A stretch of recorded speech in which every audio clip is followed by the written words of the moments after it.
Jimmy at nagkaroon ng 9-0 run ng Alaska. Here's Raimundo. Raimundo against Holcomb.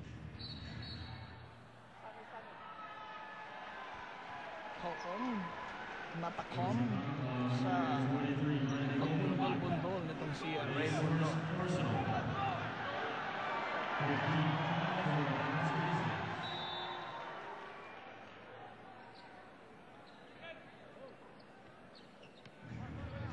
First personal laban kay Randy Holcomb. They go back to Raimundo, this time against Tony De La Cruz. Offensive foul na yan. He got away with that against Holcomb. Inulit niya eh.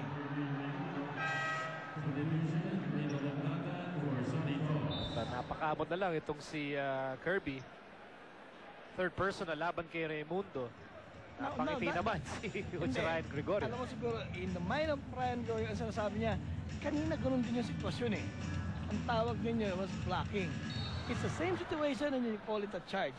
Malilito naman yung mga players noon. Number 14, Rico Villanueva. Meantime, si Villanueva tinawagan ng kanyang pangalawang personal foul. Free throws for Raymond